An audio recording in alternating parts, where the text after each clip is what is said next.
Saturday. We're on a final countdown for the Caucasian Caucuses. And I'm heading eastbound once again on that flagship east-west ribbon across the northern tier of our nation, that being Highway 80, towards Cedar Rapids, Iowa, heading from Des Moines. I got a late start because, well, frankly, I was trying to finish up editing my last podcast. That'll be out hopefully tonight. It's called Witness from Waterloo, and I think it'll be of interest. But for the time being now, I'm skipping the light fantastic, traveling in an eastbound direction towards Cedar Rapids, Iowa, from Des Moines, Iowa, otherwise known as White People Land. And yesterday I had a very interesting day. Not only did I have a conversation that you'll have a chance to hear with a witness from Waterloo, but also I got a chance to get an inside look into the Mayor Pete's campaign over in Council Bluffs, Iowa, which sits on the western border of Iowa, adjacent to Omaha, Nebraska. Oddly enough, a lot of people from Nebraska were actually at the Iowa rally, and I mourned the fact that they hadn't actually built a wall to keep those pesky Nebraskans out of Iowa, but nonetheless, they were there in force, and Mayor Pete was very impressive, I have to say. He really has a way of being both aspirational and also practical. So you get a sense that he lives in the world of the possible. So we'll see how that plays out. My guess is, and I'm not a prognosticator, that Mayor Pete will finish in the mix. His horse will be in the mix, and he will survive to fight another day and move on to New Hampshire. But for now, we're in the very dead of winter between New Year's and Valentine's Day, otherwise known as Relationship Tax Day, where all things lay barren and white in the upper Midwest. So I'm hurtling eastbound towards Cedar Rapids to see Joe Biden. Actually, I wonder if he is relieved that he won't be called to testify in the impeachment show trial, or rather the impeachment no-show trial, without witnesses or documents. So I'm going to continue eastbound. Hopefully I'll make it in time to see country Joe Biden out here in the WEL. So we're waiting to get in here. It's really crowded. What is this place? It's Roosevelt High School? Roosevelt Middle School in the heart of Cedar Rapids, Iowa. And it's shoulder to shoulder with folks waiting, I guess, to get into the gym to see the vice president. Standing here right next to me is the one and only Hugh Jones. You're Hugh Jones, and you're from Boston. I'm a volunteer for the Biden campaign. And what's your job? Actually, these are a bunch of Delawareans right here. We're going around knocking doors, canvassing, trying to do a last-minute get-out-the-caucus effort. Oh, so you're from Delaware, so you must know Joe, right? I mean, how do you know him? These guys know Joe. I met him when I was 12 years old, and he changed my life. In what way? Listening to him talk about the community and things people should be doing to make it right for everybody. I was 12 years old, and he's talking about that in his speech. And I left there at 12 and said, that's a good thing to think about in the future, because at 12 you don't think about those things. I sometimes don't think about them now, actually, and I'm way older than 12. So was he running for the Senate at that time? He was running for the Senate at the time. Was that his first time? Yeah, for the Senate, yes. I don't want to date you, you know, because he got into the Senate. He was almost 12 years old, too, I think, when he got into the Senate. Have you decided who you're for? Yes, Joe Biden. Okay. And when did you make that decision? A couple months ago. And on what basis? His experience, foreign-wise, that he can bring respect back to the office. I think every candidate is good. I just feel like he has more experience. And how much do you think that foreign experience that he has, especially, we're talking about trade and Russia and all this stuff, how much of it bears directly on the fortunes of Iowa? It does, especially with the farmers and the tariffs. Yes, it does have a big barrier on it. Now, as I understand it, Iowa went for the PVP 4 years ago. By that, I mean Putin's vice president. Do you think those people will be switching or moving away? Do you think they've been let down by his presidency? I do believe they will be moving on. Yes. Yeah, they've been let down by him. And they've had enough? And they've had enough, most definitely. Are you exhausted? I'm exhausted by the whole administration. I'm exhausted by it all. Yeah. So you're ready for a little vacation? Quiet time. Yep. Quiet and progress time. In progress time, yes. We're amping up to campaign for him. You are? We are. Okay. Well, you got a couple months here now of, after what happens tomorrow, or let's say Monday, he'll be moving on one way or the other. So I don't think, I sort of look at the Iowa caucuses as the Elite Eight or the Sweet 16. So it's where candidates come to either get eliminated or move on. They don't necessarily prevail and win here, but they can get eliminated. Right. Yeah, you can get eliminated, but you don't have to win here. He will be our nominee. Any preferences for a VP, assuming Kamala Harris. Kamala from Cali? She's my favorite. And I like Amy Klobuchar, too. I think all the candidates all have basically the same ideas, tweaked different ways. So now I'm here on the floor of an antiquated old gym. Looks like something out of Hoosiers. And this place is packed, and if there are any fire marshals here, they would have plenty of tickets to write. Tell me your name and where are you from? Mike Finnerty from Marion, Iowa. And where is that in relation to Cedar Rapids? It's about 15 minutes from here. Okay, so you're in the Cedar Rapids adjacent. Would that be qualified as a suburb, or are you pretty much out there in the sticks? Yeah, I'd say it's a suburb. And have you made a decision yet about who you're going to vote for in the primaries? Still undecided. Have it narrowed down to probably Joe, Pete, and Amy, and just trying to hear everybody and kind of make my decision from there, I guess. So he's here to close the deal, and you're here to make a decision. That's what I'm hoping. So, Well, thanks for the chat. yeah, thank you. Okay. Hi, sir. What's your name? James Jelps. Well, I'm Bill Kalmanson. I'm from L.A., and I've got this little podcast here. You lived in Hollywood for 30 years. Okay, well then, I live in Beechwood Canyon under the sign. Okay. I know where that's at. Been there many times. Okay, and what were you doing in Hollywood? I was a general contractor, and I studied acting. I had an agent, and I went out on auditions. Okay, well, I studied acting. I have an agent, and I go on auditions, although I'm missing them here. What do you know? I mean, you look like a character or an actor with character. Well, thank you. How long have you been back in Iowa? I've been here close to 4 years now. Okay. Did you grow up here? Is this home? Yes, I was born in Anamosa. I spent about 20 years in Iowa City, and then I took off and went to Hollywood. And where'd you study acting? I studied private teacher. Thomas G. Waits was my teacher in Hollywood.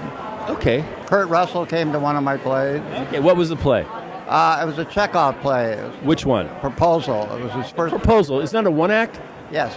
See? Where could you go in Iowa and talk to someone who actually been in Chekhov? Well, you know, my favorite play is The Cherry Orchard, or The Seagull. Actually, I love The Seagull.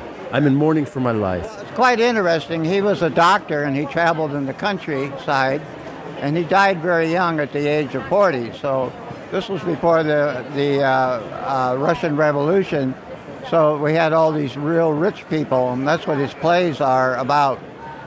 The rich people. But what Chekhov did is he brought from Shakespeare projecting out to bringing the audience into the scene, and it was the forerunner to modern film. Right. The intimate theater was really, and as a matter of fact, I didn't think I would have a conversation about Stanislavski in a gym waiting for Joe Biden, but really Stanislavski's method really was to accommodate the plays that Chekhov had written. Stanislavski needed to find a technique that could suit the plays of Chekhov.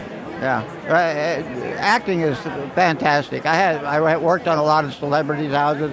Stepney Powers was one of my customers. Carl Reiner, I met him. What a gentleman he was. Have you made a decision yet with this? I've made it from day one. Joe Biden's our best guy. I don't take no rocket scientist to figure out he's the most qualified. Well, he's definitely got the resume. Yeah, and he and Obama did a lot for this country that nobody really thanked him for. You know, no good turn goes unpunished sometimes. Yeah, that's a great saying in Iowa. Thank you for your insight. Oh, you're quite welcome.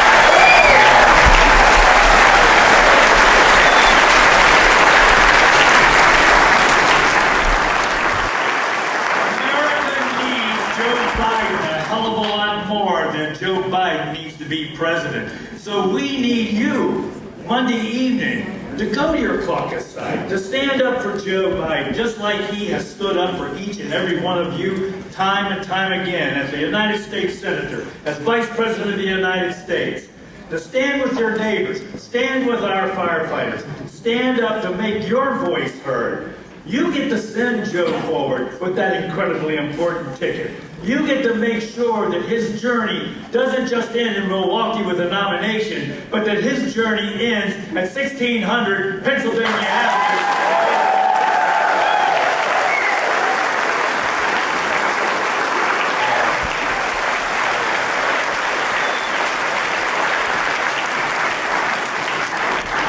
This year, I believe character is on the ballot.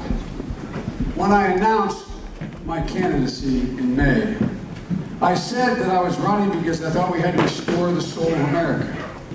That wasn't hyperbole. I meant it literally, I mean it today.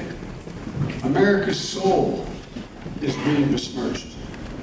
When you have a president of the United States who, when a group of people, close your eyes and remember what you saw on television in 2019, people coming out of the fields at night carrying torches. And again, close your eyes and remember what you saw. Their veins bulging, their faces contorted with anger and hate. And at the same time, they're carrying Nazi flags and singing the same exact anti-Semitic bile that was chanted in Germany in the 30s, accompanied by the Ku Klux Klan. And a young woman was killed, those resisting the hate. And the president was asked to comment on what happened. And he said what no president of the United States has ever said in American history. He said there were very fine people on both sides. It shocked the country and stunned the world. Major leaders around the world commented on it. From Angela Merkel in Germany across the world. What is happening to America? What is happening to America? We have an obligation that extends beyond the Democratic Party. We have an obligation that extends beyond our personal politics. We have an obligation to restore the decency and honor that have always been reflected in who we are. You know what I announced? I announced the Liberty in Philadelphia because I wanted to be by the Liberty Bell and be by where the founders were. The Constitution says, we the people, in order to form a more perfect union, or we hold these truths self-evident, that all men and women are created equal, endowed by the Creator. That's how the rest of the world looked at us. We've never fully lived up to it, but we've never walked away from it before.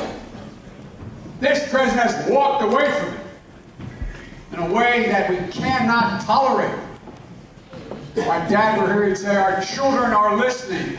They are listening. And our silence is complicity.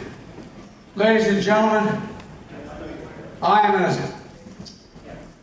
find myself thinking that it's almost hard to believe. Sometimes you wake up and you think, am I dreaming how bad this guy has become and what he's done, how he split us? Not really, I'm not talking even about his policies, which are just mindless. Oh, I shouldn't get going.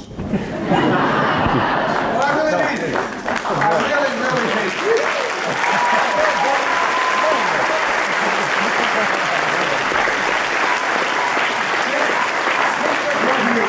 He's the Commander-in-Chief of the United States of America.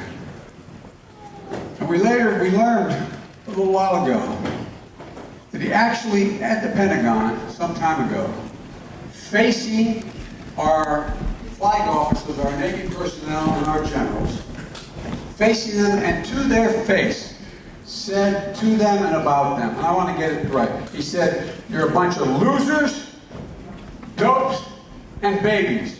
And I was told there were a couple other things said that I will not repeat. I don't know that for sure. But that's what was printed. Can you imagine that? Can you imagine any president ever having the presumptuous arrogance to say something like that across the board? He'd be the only one. I think he is the only one, sir. I really mean it. And look, unless we learned about 10 days ago that when he's in his ridiculous tweets and his stupid policy of walking away from the deal that John put together and I played a little part in to making sure that there would be no nuclear weapons in Iran. He walked away.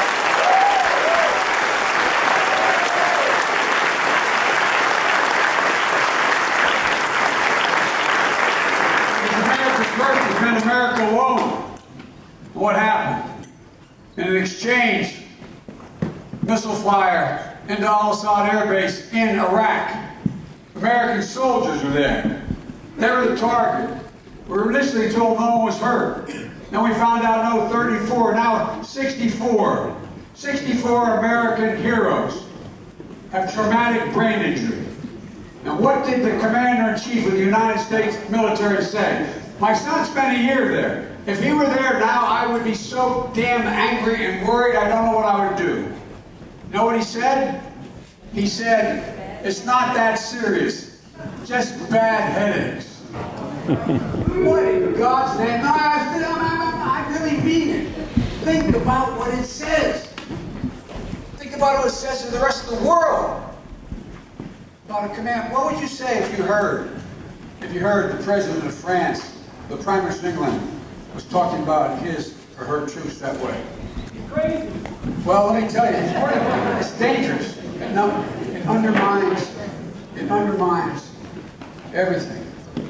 It undermines everything. And ladies and gentlemen, let's be clear about something. We deserve a commander-in-chief who understands that these fallen angels and these warriors are what we are. They're the best we have. I carry with me every day.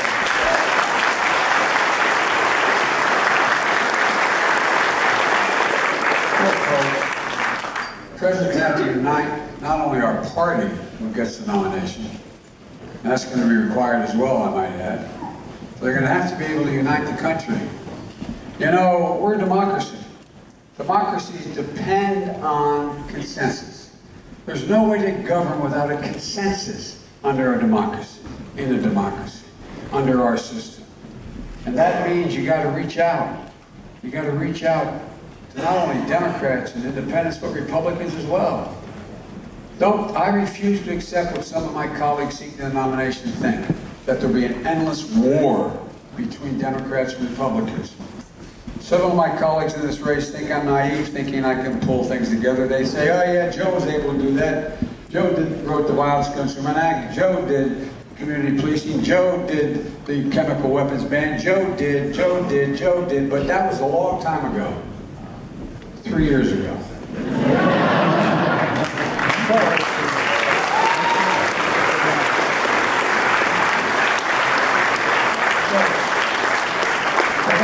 Told by my competitors, and they're good people, I get told, well, he just understands this new Republican Party. I understand it better than anybody. I've been the object of their affection for a long time.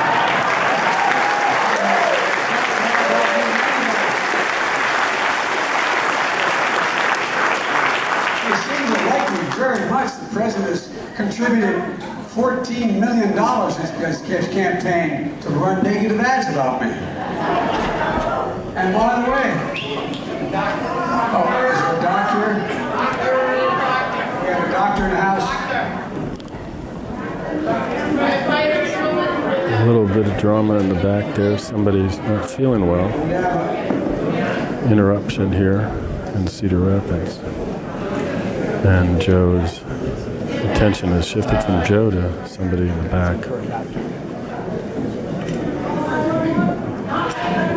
And the fire people are attending. It's unclear what's happening. John Kerry looking in. Candidate Joe Biden hovering in the back. And real life intrudes. So we'll see what happens here. It's pretty hot in this gym. It's very crowded. Somebody might have passed out. I'm not sure. You have paramedics here as well, so that's... People reaching for water, and it's hot in here. People are overdressed, so because it's freezing outside, so wouldn't be unusual for somebody to get overheated.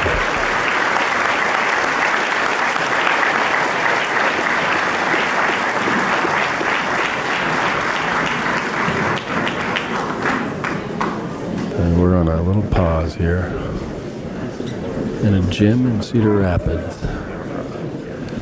Folks are reassembling and order seems to be restored. Joe Biden's got his microphone.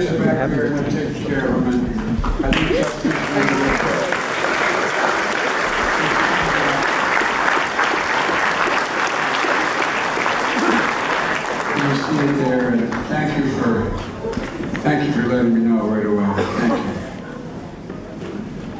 Folks,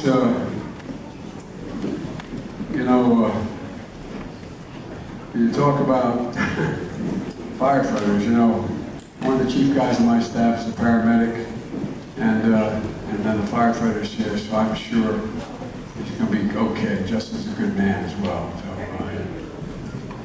folks, I apologize for feeling so strongly about this, but folks, you all heard, about not understanding this new Republican Party. You all probably heard what your Senator Joni Ernst said the other day.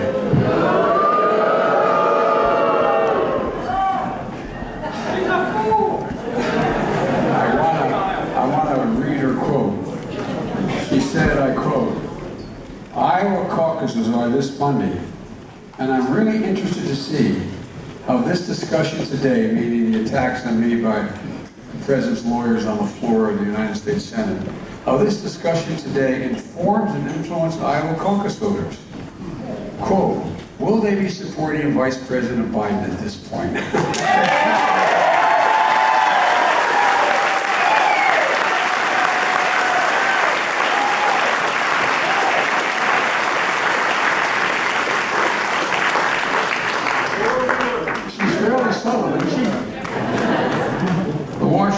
Headline says it pretty well. It says Trump, quoting, "Trump and the Republicans joined forces to attack Biden ahead of the Iowa caucuses." Well, I welcome their input. Look, what the president has done, in my view, is causing George Washington to turn over in his grave.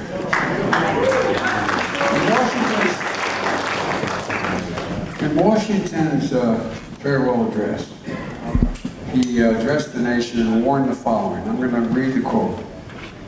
"Against the insidious wiles of foreign influence, the jealousy of a free people ought to be constantly awake, since history and experience prove that foreign influence is one of the most baneful foes of Republican government."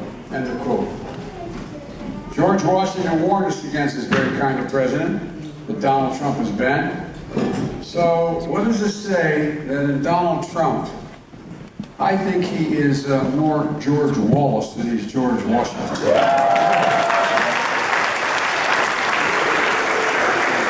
Yeah, the attacks are getting more focused on the PvP. It says we have to beat him. And this November, if you give me the honor, I promise you I will beat him flat out.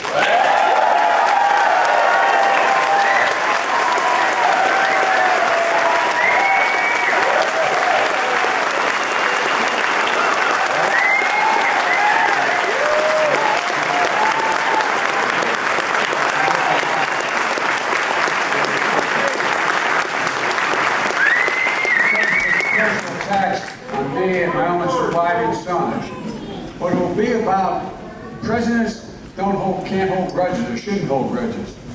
Presidents have to be able to fight, but they also have to be able to heal. And this nation has to be healed.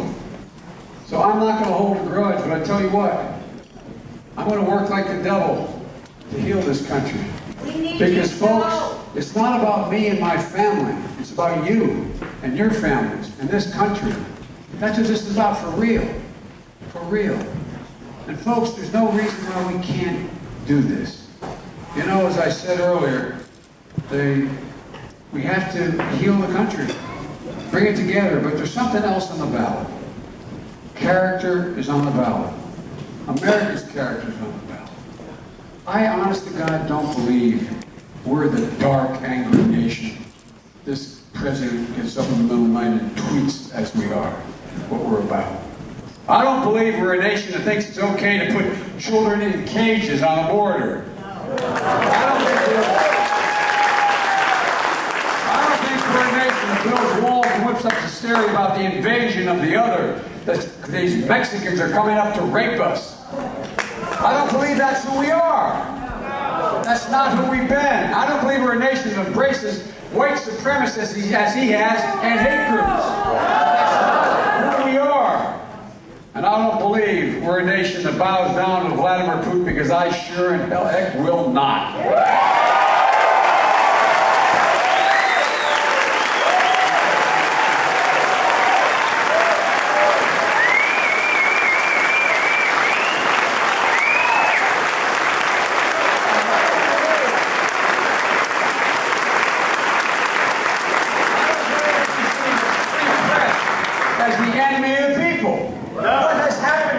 How we talk.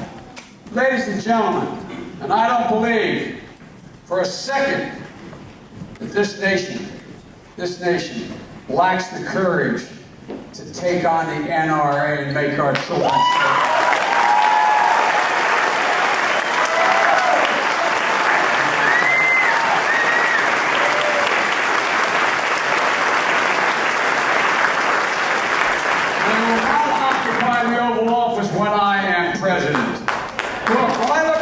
Trump, what he stands for, how he behaves, the way he speaks, what he's done. My response is the same all the time. We are better than this. This is not who we are. Looks like Joe has grown into the moment, folks. David Brooks, the columnist, says there's an invisible moral fabric that holds up democracies. It's made of decency, honor, leaving no one behind. Understanding that everyone is entitled to be treated with decency. It's about not belittling people because they have a physical ailment or because they stutter. It's not about being on going out there and talking about people the way we do. As I said, think about it. How many of you as parents and grandparents literally, I'm not asking for a show of hands, but how many of you literally, when the president comes on, ask your children to walk away from the television? I mean, think about that. In the United States of America.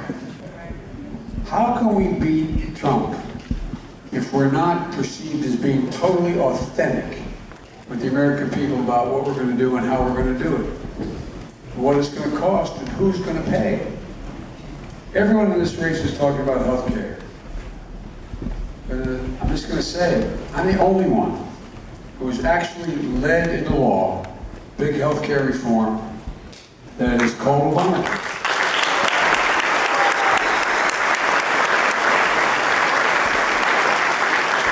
I told you how we're going to pay for it to take the next step of building on Obamacare, providing a public option like Medicare for those who can't afford it.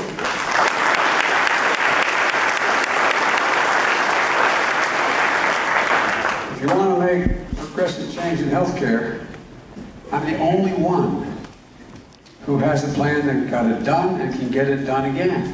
And folks, look, I've got the record to show it. Everyone is talking about guns.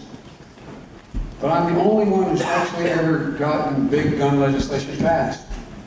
As chairman of the Judiciary Committee, I got the Brady Bill passed, background checks.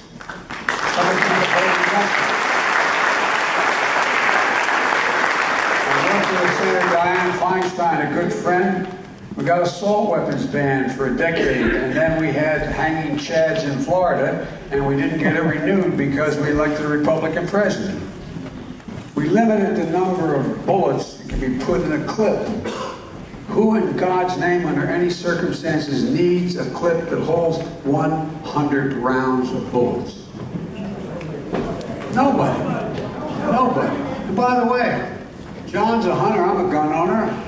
I have a 20 gauge and a 12 gauge, mostly just skeet shooting. My sons were duck hunters.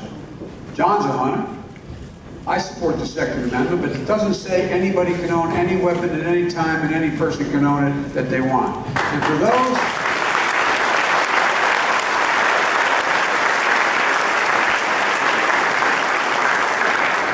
those who say the tree of liberty is water with the blood of patriots, meaning you have to have the ability to defend against the federal government. You need an F-15 with Hellfire missiles. I mean, think about it. This is bizarre, the way we're talking, and what's happening, and the way he's yielded to the gun manufacturers. And folks, look, you know, as I said, I'm the only one with a plan that's gotten it done before. I've done it. I've beaten the NRA, and I promise you, I will beat them again. I promise.